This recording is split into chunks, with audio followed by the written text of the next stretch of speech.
Assalamualaikum warahmatullahi wabarakatuh.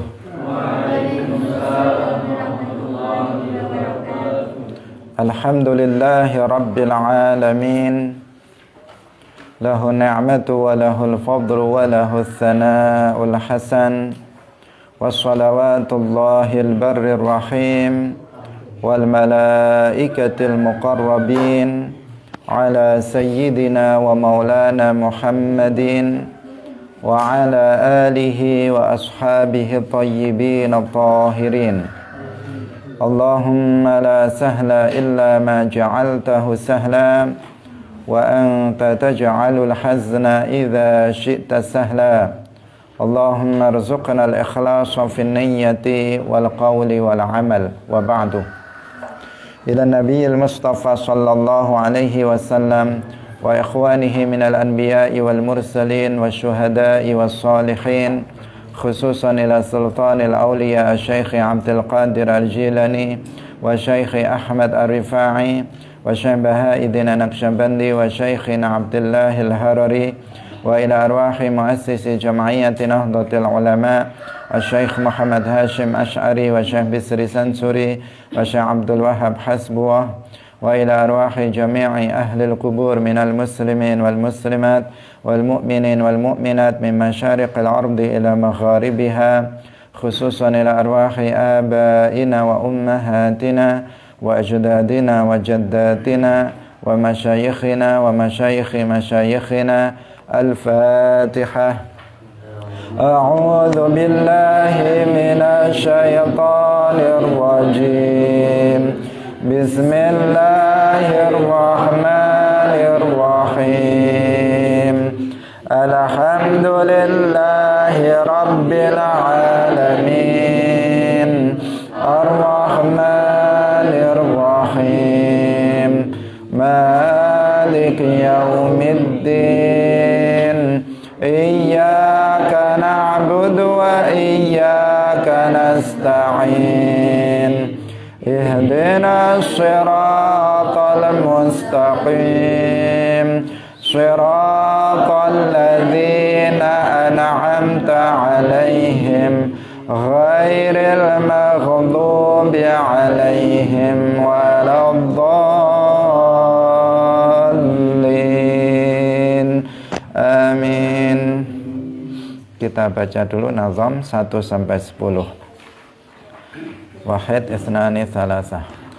Yaqulu raji rahmatil qadiri ay ahmadul masyhuru bidardiri. Alhamdulillahil aliyyil wahidi al-alimil fardil ghaniyil majidi wa afdalus salati wa taslimi ala nabiyil mustafal karimi wa alihi wa sahbihil athhari la siyama rafiquhu fil ghari wa hadhihi aqidatun saniyah samaituhal kharidatal bahiyah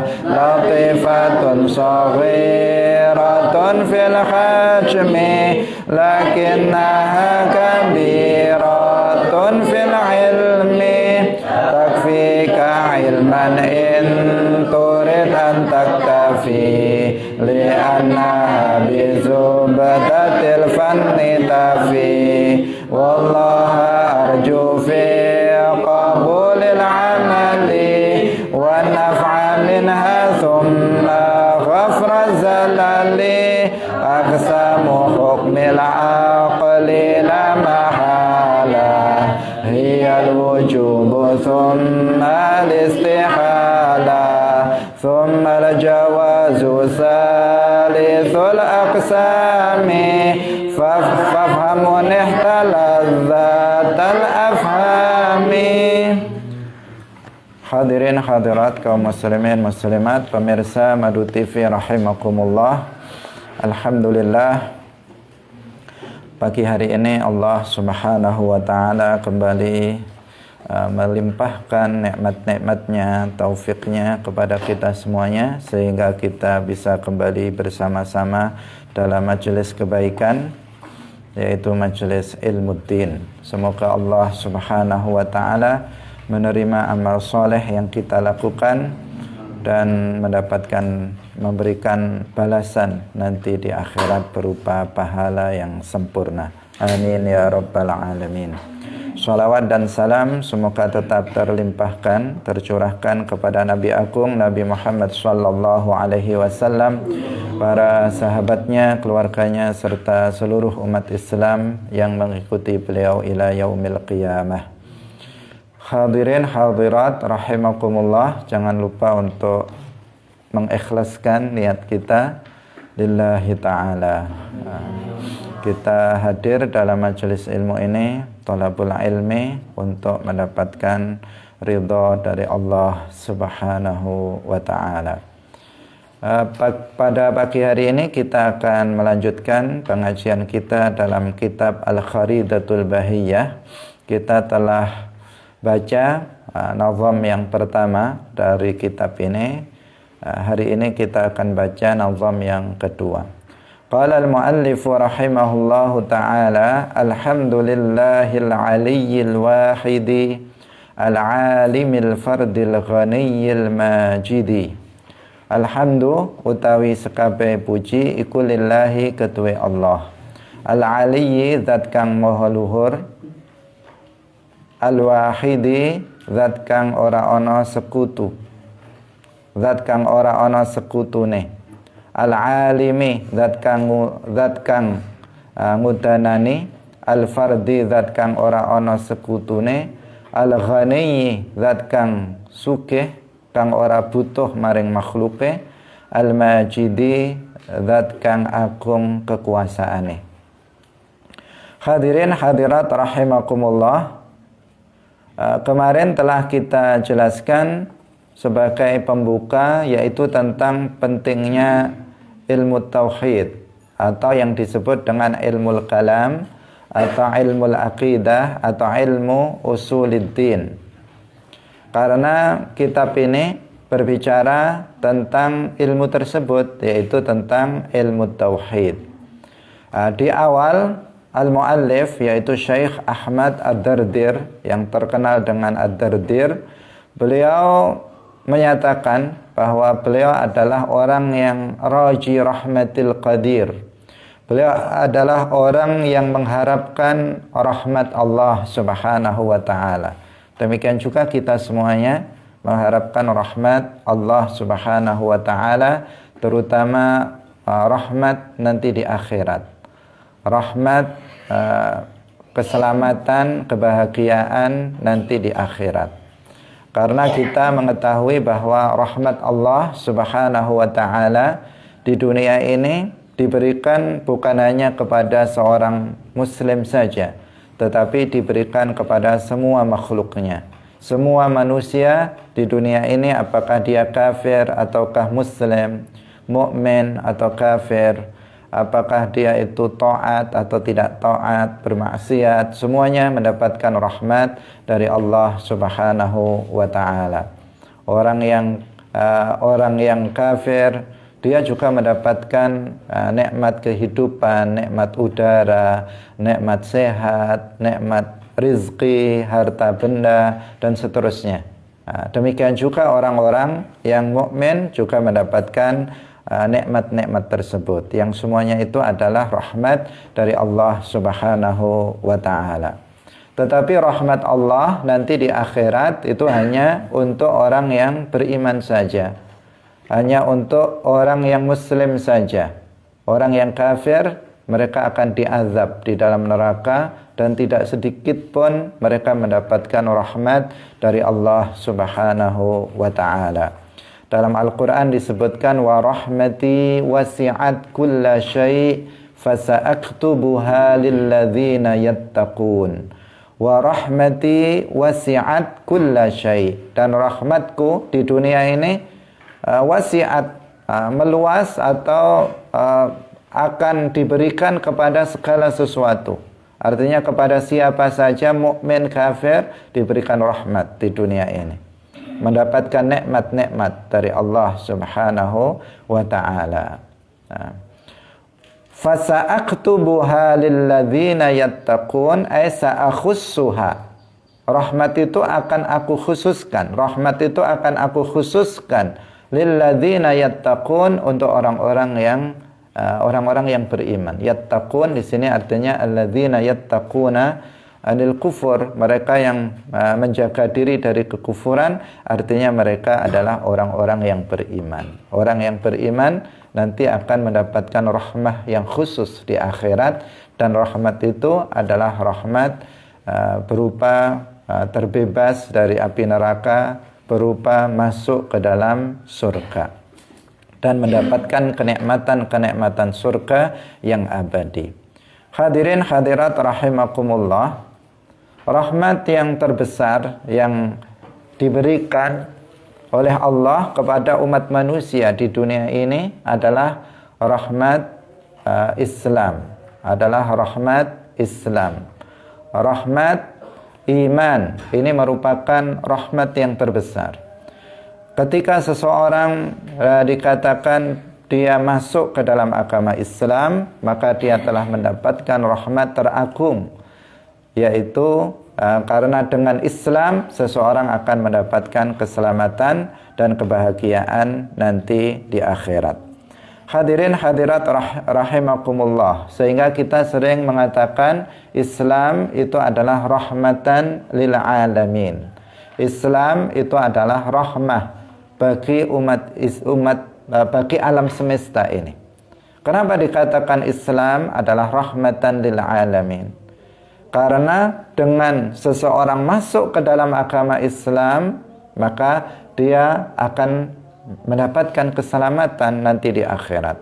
Akhirat yang abadi, yang tidak ada penghabisannya. Mereka akan mendapatkan kebahagiaan, kesenangan, mendapatkan kenikmatan yang abadi di sana. Sehingga dikatakan ini adalah rahmat yang terbesar. Dikatakan Islam adalah rahmah bagi alam semesta ini.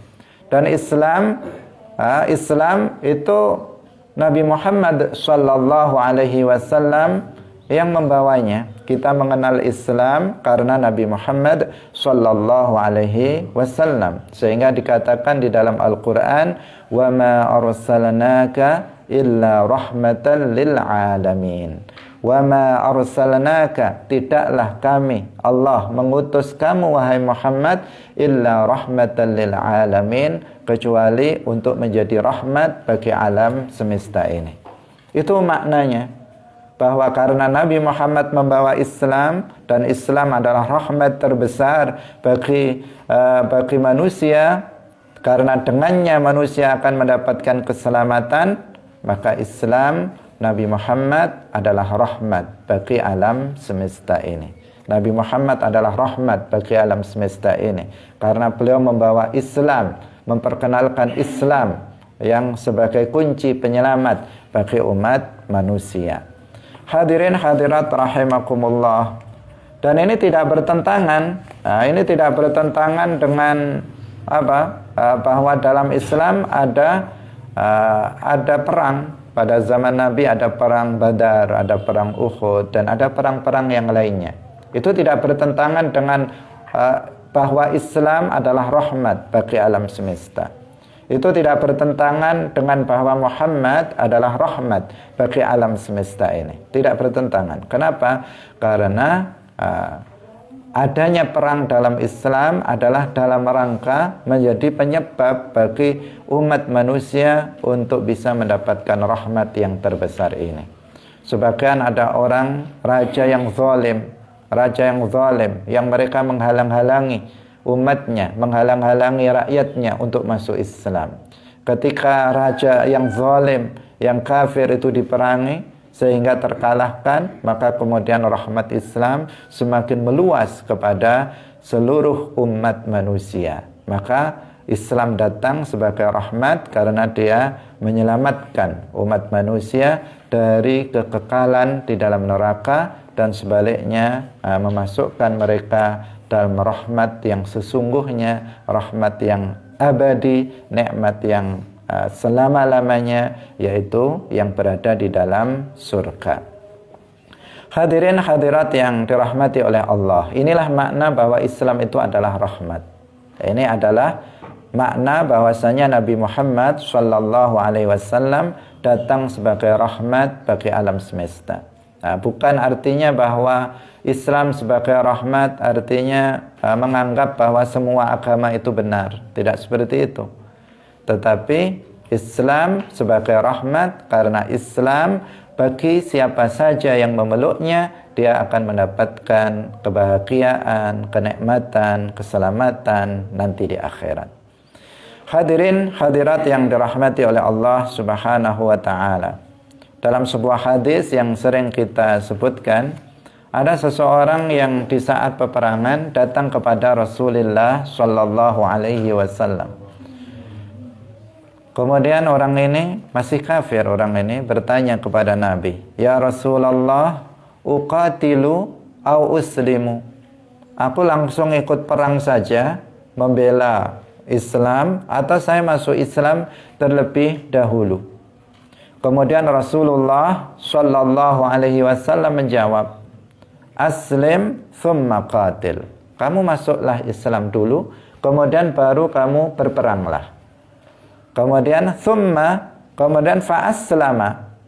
Laki-laki ini kemudian dia masuk Islam, thumma qatala. Kemudian setelah masuk Islam dia langsung pergi untuk berperang. Faqutila. Kemudian dia terbunuh dalam peperangan itu. Dia belum sholat, dia belum puasa. Begitu masuk Islam, kemudian dia pergi berperang. Faqutila, dalam peperangan itu dia terbunuh.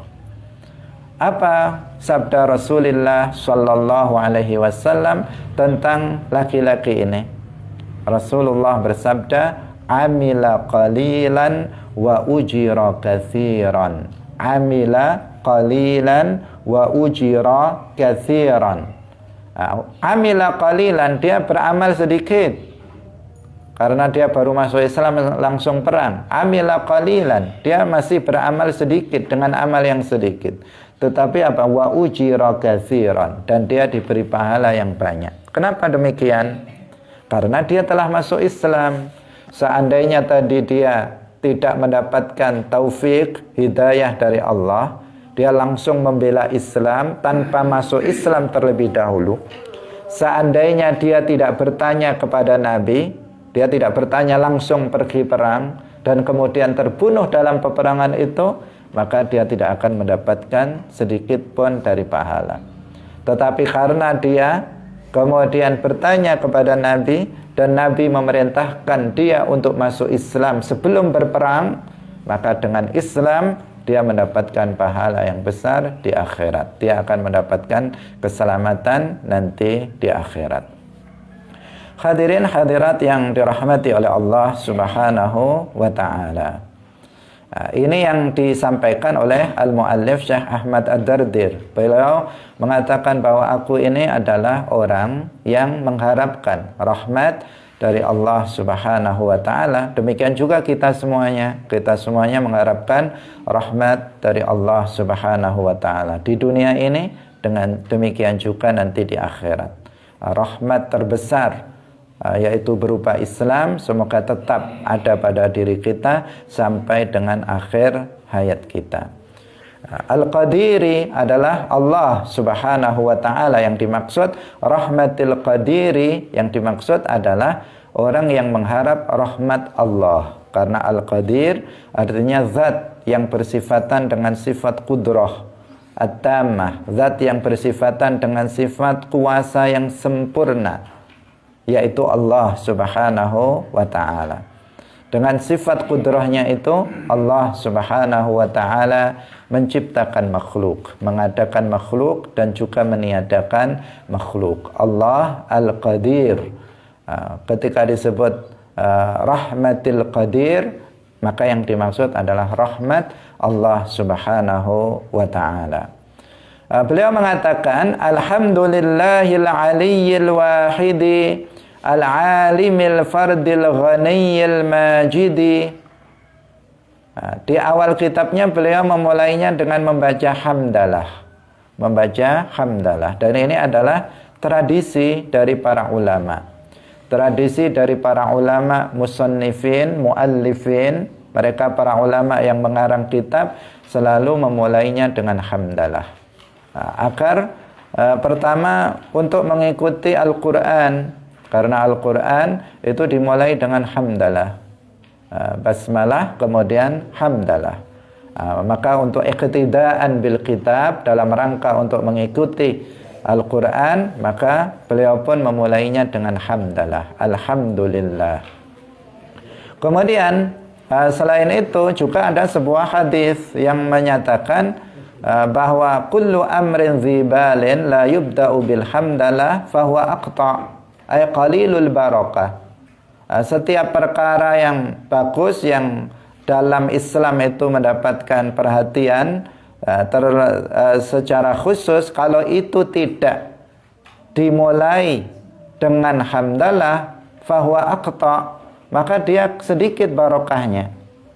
Jadi kalau sesuatu perkara perbuatan tidak diawali dengan hamdalah, maka itu akan sedikit barokahnya. Maka agar kitab ini, kata karya beliau ini, barokahnya banyak, mendapatkan banyak barokah. Barokah artinya tambahan kebaikan. Dia adalah sesuatu yang baik, agar bertambah kebaikannya, maka kemudian dimulai dengan membaca hamdalah, alhamdulillah.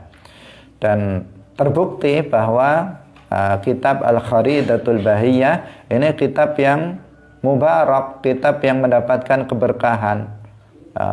Bagaimana umat Islam mempelajari kitab ini, tidak terbayangkan bagaimana pahala yang didapatkan oleh Syekh Ahmad Ad-Dardir, bahwa semua santri itu mengaji kitab beliau, belajar dengan kitab beliau, maka banyak keberkahan, kebaikan yang beliau terima dari karya beliau ini. Alhamdulillah, hamdalah. Kita tahu bahwa hamdalah artinya adalah as-sana'u bil lisan 'alal jamilil ikhtiyari. As-sana'u bil lisan 'alal jamil al-ikhtiyari. As-sana'u bil lisan artinya pujian dengan lisan. Alhamdulillah itu adalah pujian dengan lisan. Alal jamilil ikhtiyari, terhadap al-jamil al-ikhtiyari. Ma huwal jamil al-ikhtiyari? Apa yang dimaksud dengan al-jamil al-ikhtiyari? Yaitu nikmat-nikmat yang Allah anugerahkan. Ya, nikmat-nikmat yang Allah anugerahkan kepada kita yang sangat banyak, yang tidak mampu kita menghitungnya, yang bukan merupakan kewajiban bagi Allah untuk memberikannya kepada kita. Itu namanya al-jamil al-ikhtiyari. Al-jamil artinya kebaikan, kebagusan, kenikmatan. Yang kenikmatan itu al-ikhtiyari, bukan merupakan kewajiban bagi Allah, tetapi jaiz bagi Allah. Jika Allah berkehendak, Allah memberikannya. Jika Allah tidak berkehendak untuk memberikannya, maka Allah tidak memberikannya kepada kita. Semua nikmat yang Allah anugerahkan kepada kita itu bukan merupakan kewajiban bagi Allah untuk memberikannya kepada kita. Ini adalah akidah ahli sunnah wal jamaah. Berbeda dengan mereka kelompok Mu'tazilah. Mereka kelompok Mu'tazilah meyakini bahwa Allah itu wajib hukumnya untuk memberikan kenikmatan kepada hambanya. Menurut mereka wajib bagi Allah untuk memberikan sesuatu yang aslah, sesuatu yang lebih maslahah bagi manusia, yang lebih membawa kebaikan bagi manusia. Mereka mengatakan itu hukumnya wajib bagi Allah. Jadi dipaksa-paksa oleh mereka Allah untuk memberikan nikmat, memberikan sesuatu yang aslah, yang lebih maslahah bagi manusia. Berbeda dengan kita ahlus sunnah wal jamaah. Kita ahlus sunnah wal jamaah, sebagaimana dikatakan dalam kitab Az-Zubad, Ibnu Raslan dalam kitab Az-Zubad, beliau mengatakan wa ma 'alal ilahi syai'un yajibu. Wa ma 'alal ilahi syai'un yajibu. Tidak ada sesuatu yang wajib bagi Allah Subhanahu wa taala. Enggak ada. Memberikan nikmat bagi Allah itu jaiz, ikhtiyari. Sesuatu yang jaiz. Jika Allah berkehendak, Allah menganugerahkannya. Jika Allah tidak berkehendak, Allah tidak menganugerahkannya kepada manusia. Manusia, bahkan hidup kita ini adalah sebuah nikmat. Jika Allah berkehendak menghidupkan kita, maka kita hidup. Jika Allah berkehendak mematikannya, maka Allah mematikannya. Memberikan kesehatan adalah anugerah dari Allah, sesuatu yang tidak wajib Allah menganugerahkannya kepada kita. Jika Allah berkehendak, maka Allah membuat kita sehat. Jika Allah berkehendak, maka Allah membuat kita sakit. Dan seterusnya. Nikmat-nikmat yang kita terima semuanya adalah anugerah, fadlun minallahi ta'ala. Sesuatu yang cuma-cuma, bukan sesuatu yang wajib bagi Allah Subhanahu wa ta'ala. Bahkan memberikan hidayah Islam, memberikan hidayah berupa keimanan, memberikan taufik agar kita bisa beramal soleh, semuanya itu adalah fadlun minallah. Semuanya itu adalah nikmat yang Allah berikan secara cuma-cuma, bukan sesuatu yang wajib bagi Allah Subhanahu wa ta'ala. Karena dia tidak wajib, karena memberikan nikmat kepada kita itu tidak wajib, maka hendaknya kita bersyukur kepada Allah Subhanahu wa ta'ala. Karena memberikan nikmat itu tidak wajib bagi Allah kepada kita, maka kita mengatakan alhamdulillah. Alhamdulillah saya hidup. Alhamdulillah saya sehat. Alhamdulillah saya bisa makan. Alhamdulillah saya bisa minum. Alhamdulillah mata saya bisa melihat. Alhamdulillah lisan saya bisa bicara. Alhamdulillah kaki saya bisa digunakan berjalan, dan seterusnya. Alhamdulillah, semuanya alhamdulillah. Maka kalau kita mengingat nikmat-nikmat Allah yang itu bukan merupakan kewajiban bagi Allah, tidak ada suatu waktu kecuali kita mengatakan alhamdulillah. Kalau ingat, sayangnya banyak orang tidak ingat bahwa dia dalam setiap detik diberikan nikmat oleh Allah Subhanahu wa ta'ala. Seandainya kalian ingat bahwa kita hadir dalam majelis ilmu ini adalah nikmat Allah yang paling besar dan tidak diberikan kepada sembarang orang. Nikmat bisa hadir dalam majelis ilmu ini adalah nikmat yang merupakan anugerah Allah, pemberian cuma-cuma dari Allah untuk kita, dan tidak diberikan kepada sembarang orang. Banyak orang yang sekarang tidak hadir dalam majelis ilmu, lebih banyak bahkan daripada yang hadir dalam majelis ilmu. Maka kita dipilih oleh Allah Subhanahu wa ta'ala untuk menerima anugerah ini. Anugerah berupa nikmat yang sungguh luar biasa, sangat besarnya. Jika kita ingat ini adalah anugerah Allah, mungkin lisan kita akan mengatakan alhamdulillah. Setiap waktu sambil ngaji mengatakan alhamdulillah. Alhamdulillah, saya kok bisa ngaji, alhamdulillah. Dan seterusnya. Kenapa? Ini adalah anugerah Allah, al-jamil al-ikhtiyari. Sebuah kenikmatan yang Allah berikan secara cuma-cuma, bukan merupakan kewajiban bagi Allah untuk memberikannya, tetapi Allah memilih kita untuk mendapatkan nikmat tersebut. Maka tidak henti-hentinya kita mengucapkan alhamdulillah. Nah, seperti inilah sebagian kiai, sebagian ulama lisannya selalu basah dengan ucapan alhamdulillah. Itu karena beliau selalu ingat atas nikmat-nikmat Allah Subhanahu wa ta'ala. Kita diberikan nikmat yang sangat banyak, tetapi terkadang kita lupa bahwa itu adalah fadlun minallah. Itu adalah karunia dari Allah Subhanahu wa ta'ala yang hendaknya kita syukuri. Hadirin hadirat rahimakumullah, meskipun mengucapkan alhamdulillah itu bukan sesuatu yang wajib. Karena itu adalah sebuah bentuk syukur, tetapi yang disebut dengan asyukrul mandub, syukur yang disunnahkan. Karena asyukrul wajib, syukur yang diwajibkan, itu bukan dengan mengatakan alhamdulillah. Tetapi syukur yang diwajibkan adalah dengan ada musti'malin ni'mah fi ma'siyatillah, yaitu dengan tidak menggunakan nikmat yang Allah anugerahkan untuk bermaksiat kepada Allah. Itu yang syukur yang wajib itu. Allah memberikan kesehatan kepada kita, tidak kita gunakan kesehatan ini untuk bermaksiat.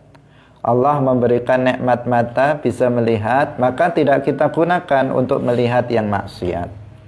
Allah memberikan nikmat lisan untuk bisa berbicara, maka kita tidak gunakan lisan ini untuk berbicara yang maksiat. Allah memberikan nikmat telinga untuk mendengar, tidak kita gunakan telinga ini untuk bermaksiat kepada Allah. Itu yang namanya syukur yang wajib, asyukrul wajib. Tetapi disunnahkan bagi kita, dianjurkan, disyariatkan kita untuk dalam menerima nikmat Allah ini untuk memuji Allah, untuk zikrullah, untuk berzikir, untuk mengatakan alhamdulillah, alhamdulillah, alhamdulillah, dan seterusnya. Kita memperbanyak zikir. Dengan zikir itu karena Allah subhanahu wa ta'ala banyak sekali memberikan nikmat kepada kita. Bahkan kita nggak bisa menghitungnya. Al-Quran juga sudah sudah menyebutkan, wa in ta'uddu ni'matallahi la tuhsuha. Apabila kalian menghitung-hitung nikmat Allah, maka pasti kalian tidak akan bisa menghitungnya. Karena saking banyaknya.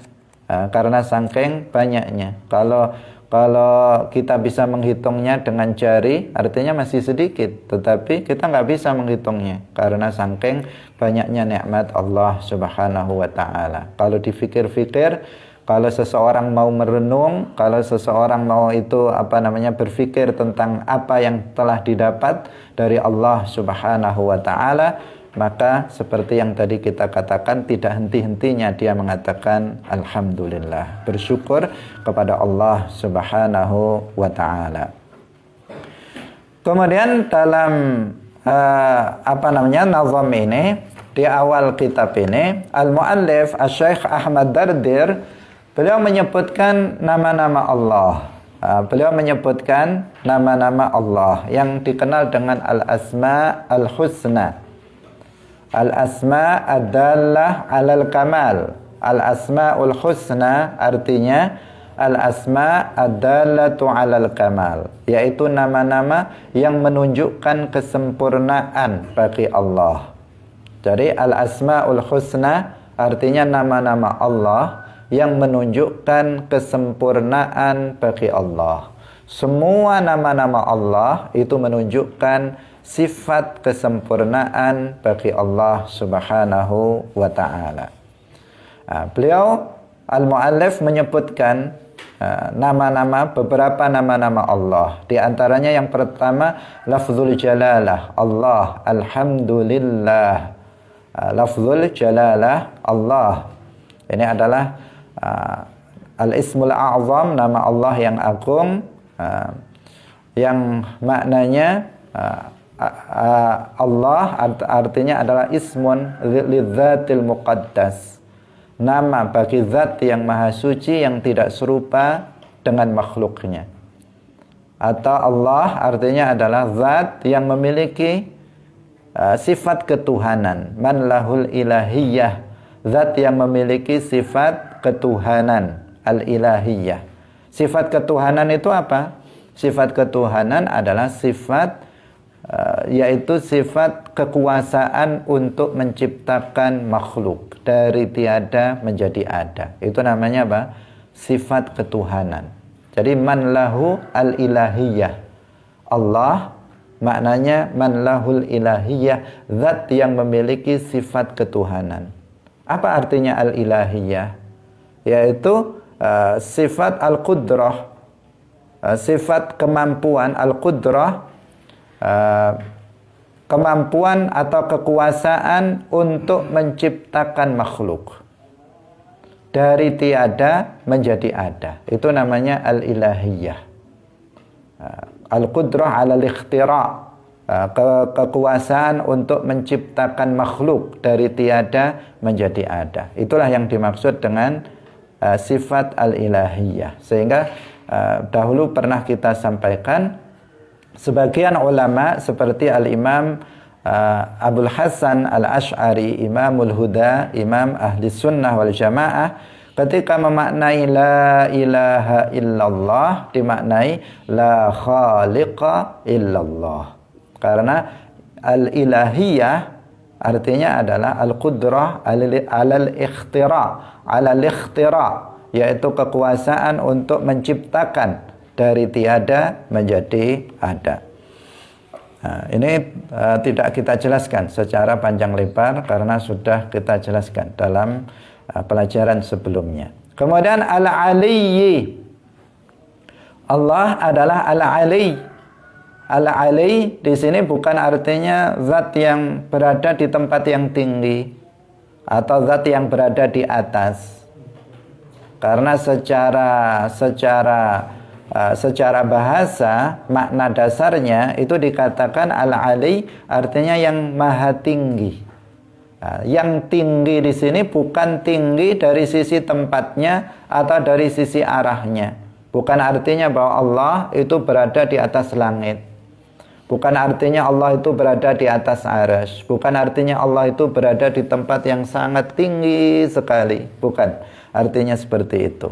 Karena Allah subhanahu wa ta'ala sebagaimana yang kita yakini, laisa kamitslihi syai', tidak serupa dengan makhluknya. Maka Allah tidak dikatakan berada pada suatu tempat tertentu. Tidak boleh juga dikatakan Allah berada di arah tertentu. Tidak boleh dikatakan Allah berada di tempat yang rendah. Juga tidak boleh dikatakan Allah berada di tempat yang tinggi. Tidak boleh dikatakan Allah itu di atas, Allah di bawah, Allah di kanan, di kiri, di depan, di belakang. Karena berada pada arah adalah sifat makhluk. Dan Allah tidak boleh disifati dengan sifat makhluk. Berada pada tempat, apakah tempatnya tinggi atau tempatnya rendah, adalah sifat makhluk. Dan Allah tidak boleh disifati dengan sifat makhluk. Lalu apa makna nama Allah Al-Ali? Allahul Aliyyu. Al-Aliyyu artinya adalah zat yang disucikan dari setiap sifat naqs, sifat yang tidak layak bagi Allah. Al-Ali artinya zat yang disucikan, al-munazzahu anin naqs, yaitu zat yang disucikan dari sifat kurang. Sifat kurang, naqs. Sifat kurang itu apa artinya? Ma la yaliqu billah. Sifat yang tidak layak bagi Allah. Jadi dalam kitab-kitab para ulama, dalam kitab tauhid, apabila kita menemukan lafaz naqs, bahwa Allah itu tidak disifati dengan sifat naqs, bahwa para nabi itu tidak disifati dengan sifat naqs, sifat kurang. Apa maknanya sifat naqs? Sifat kurang itu artinya ma la yaliqu billah, sifat yang tidak layak bagi Allah subhanahu wa ta'ala. Meskipun itu layak bagi manusia, tetapi jika itu tidak layak bagi Allah, maka Allah tidak boleh disifati dengan sifat tersebut. Jadi Allah Al-Aliyyu artinya Allah adalah zat yang disucikan dari sifat naqs, yaitu sifat yang tidak layak bagi manusia, bagi Allah. Dan sifat makhluk adalah semuanya tidak layak bagi Allah subhanahu wa ta'ala. Sifat manusia semuanya sifat naqs bagi Allah. Saya ulangi lagi, sifat manusia semuanya adalah sifat naqs bagi Allah subhanahu wa ta'ala. Sehingga tidak boleh Allah disifati dengan sifat manusia. Al-Imam Abu Ja'far At-Tahawi, beliau mengatakan, wa man wasafallaha bima'nan min ma'anil bashari faqad kafara.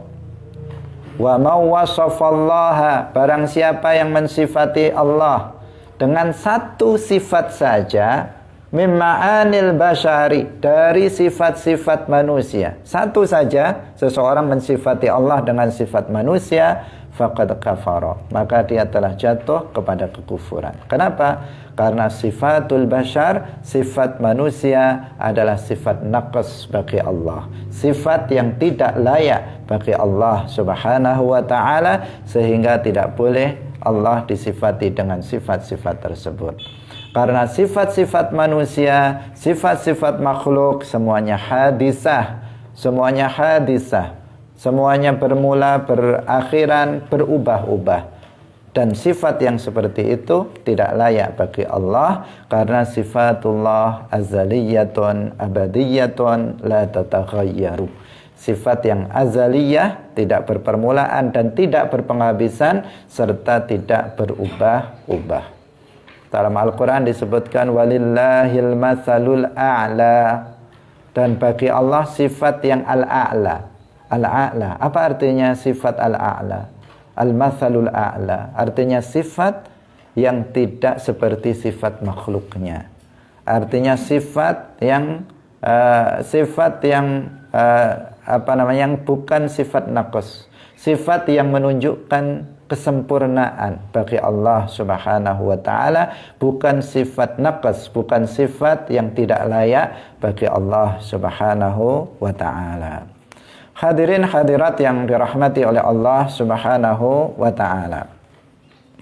Kemudian yang berikutnya al-wahidi. Allah wahidun. Ini sering kita jelaskan bahwa Allah wahid artinya alladzi la syarikalah. Allah wahidun artinya Allah la syarikalah. Allah adalah zat yang tidak ada sekutu baginya. Ketika kita mengatakan Allah wahid, artinya bukan satu dari segi bilangan. Artinya bukan satu dari segi bilangan. Artinya dia kebalikan dari 2, 3, 4, 5 dan seterusnya. Bukan. Kenapa? Karena bilangan satu itu bisa dibagi-bagi. Misalnya kitab ini 1. Kitab ini bilangannya 1. Maka bilangan 1 ini bisa dibagi 2, bisa dibagi 3, bisa dibagi 4 dan seterusnya. Padahal kita mengetahui sesuatu yang bisa dibagi namanya apa? Namanya jisim. Sesuatu yang bisa dibagi-bagi namanya apa? Jisim. Sedangkan Allah Subhanahu wa ta'ala itu bukan jisim.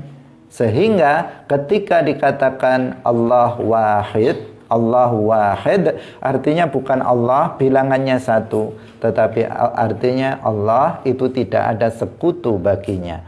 Allah itu tidak ada serupa baginya. Artinya Allah itu tidak ada bandingannya. Artinya Allah itu tiada ada duanya. Itu makna wahid. Seperti yang dijelaskan oleh Al-Imam Abu Hanifah radhiyallahu anhu. Wallahu wahidun la min tariqil adadi walakin min tariqi annahu la syarika lahu. Wallahu wahidun, Allah itu wahid, la min tariqil adadi, tidak dari jalan bilangan, walakin min tariqi annahu, tetapi dari jalan bahwasanya Allah la syarika lahu, tidak ada sekutu baginya. Jadi kalau kita mengatakan Allah itu esa, artinya Allah itu tidak ada sekutu baginya. Ketika kita mengatakan Allah itu wahid, artinya Allah itu tidak ada duanya, tidak ada yang menyamainya, tidak ada yang menandinginya. Itulah makna wahid ketika dinisbatkan kepada Allah Subhanahu wa ta'ala. Dalam Al-Quran disebutkan, dalam yang sudah sering kita hafal, wa ilahukum ilahu wahid. Wa ilahukum, dan Tuhan kalian adalah ilahu wahid, Tuhan yang esa, yang tidak ada sekutu baginya. Hadirin hadirat yang dirahmati oleh Allah Subhanahu wa taala. Kemudian Al-Alimi, nama Allah yang disebutkan oleh Syekh Ahmad Dardir berikutnya adalah Al-Alim. Artinya bahwasanya Allah adalah zat yang maha mengetahui terhadap segala sesuatu dengan ilmunya yang azali abadi, yang tidak berpermulaan dan juga tidak berpenghabisan. Dengan ilmunya yang azali abadi, Allah mengetahui segala sesuatu. Segala sesuatu, tidak ada sesuatu pun yang tidak diketahui oleh Allah Subhanahu wa taala. Tidak ada sesuatu pun yang samar bagi Allah Subhanahu wa taala, baik yang di bumi maupun yang di langit. Semuanya dalam pengetahuan Allah Subhanahu wa taala. Angin berhembus, Allah mengetahuinya. Daun jatuh, Allah mengetahuinya. Air hujan menetes, Allah mengetahuinya. Kalian berkedip, Allah mengetahuinya. Apapun yang terjadi di alam semesta ini, maka Allah mengetahuinya.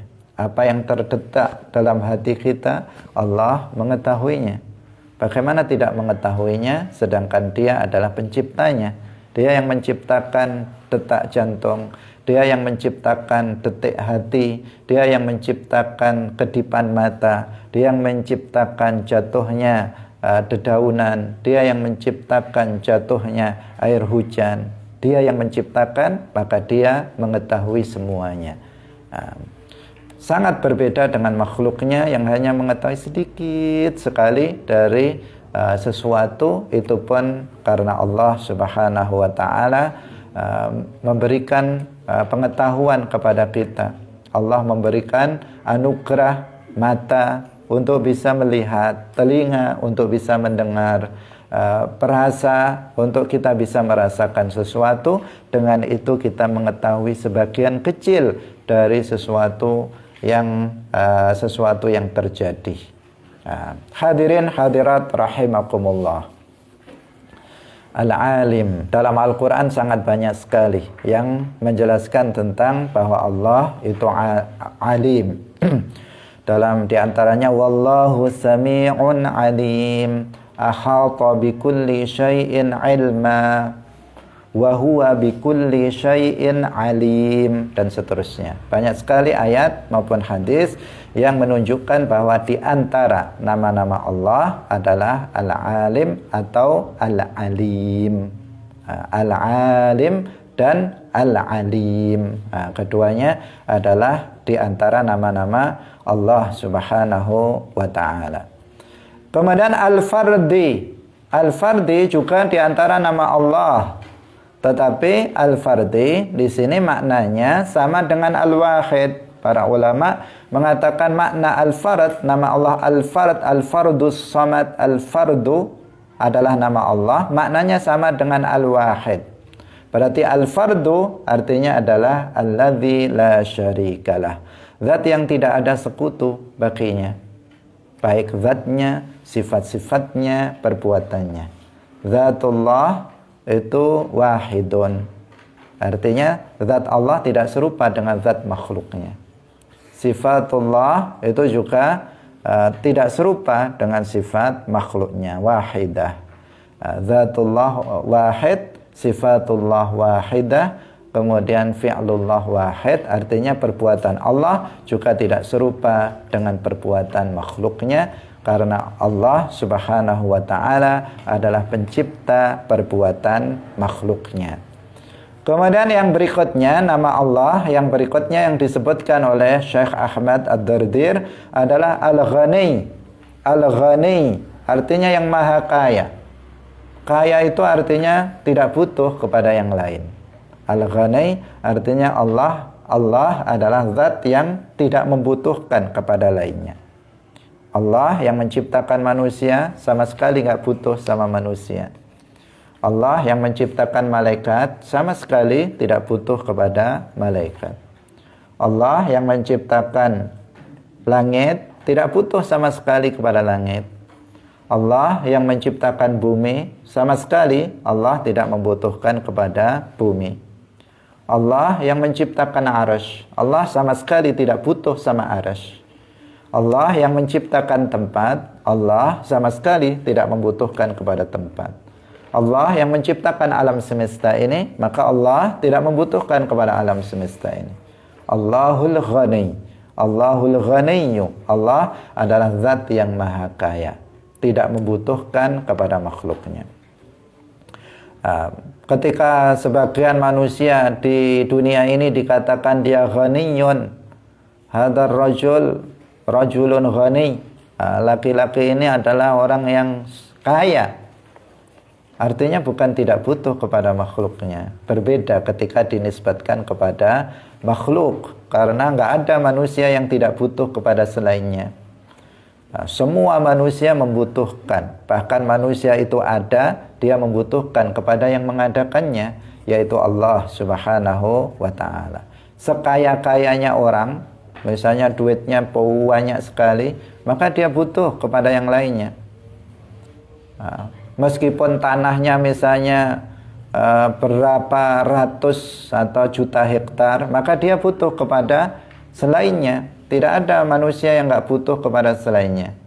Orang kaya raya, dia butuh kepada petani yang menanamkan padi untuknya. Dia membutuhkan tukang jahit yang menjahitkan pakaian untuknya. Dia membutuhkan pak tukang untuk membangun istananya. Nggak ada manusia yang dia tidak membutuhkan kepada yang lainnya. Tidak ada makhluk yang tidak butuh kepada selainnya.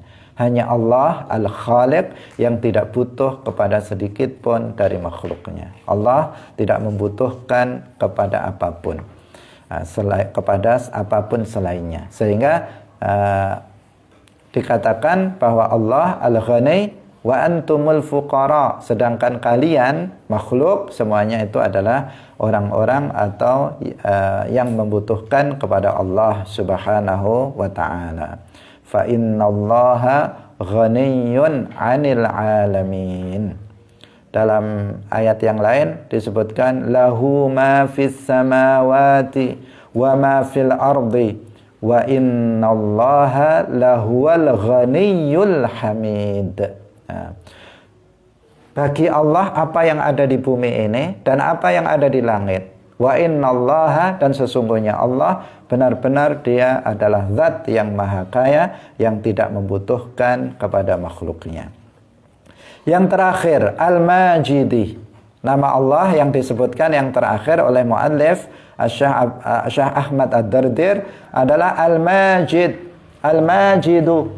Apa artinya Al-Majidu? Al-Majid di sini artinya adalah zat, sama maknanya dengan Al-Azim, yaitu zat yang maha agung kekuasaannya. Jadi Al-Majidu artinya sama dengan nama Allah Al-Azim, yaitu zat yang maha agung kekuasaannya. Bukan agung bentuknya, karena Allah tidak memiliki bentuk atau ukuran. Ketika dikatakan Allah itu maha agung, artinya adalah maha agung kekuasaannya. Karena semua makhluk ini dalam kekuasaan Allah Subhanahu wa ta'ala. Sebagian ulama ada yang memaknai Al-Majidu artinya adalah Al-Karim, sama dengan Al-Karim. Al-Karim artinya adalah zat yang luas pemberiannya kepada makhluk. Jadi di sini para ulama sebagian mengatakan Al-Majidu artinya adalah Al-Azim, dan sebagian ulama mengatakan Al-Majidu itu maknanya adalah Al-Karim. Al-Azim artinya yang maha agung kekuasaannya, sementara Al-Karim zat yang sangat luas pemberiannya terhadap makhluk. Demikian pengajian kita pada pagi hari ini. Nazam yang kedua, yaitu muallif memulainya dengan bacaan hamdalah sebagai pembuka kitab agar lebih barokah, lebih bertambah kebaikannya, keberkahan dari kitab yang beliau karang ini. Semoga bermanfaat. InsyaAllah kita lanjutkan dalam pertemuan berikutnya, masih muqaddimah dari Syekh Ahmad Dardir dalam kitab Al-Kharidatul Bahiyah. Barakallahu fikum wallahul muwaffiq li aqwamit thariq. Wassalamualaikum warahmatullahi wabarakatuh.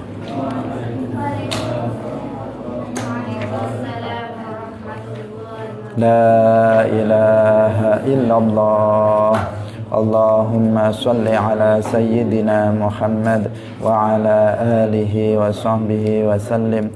Rabbi ghfirli wa liwalidayya wa lil mu'minina wal mu'minat.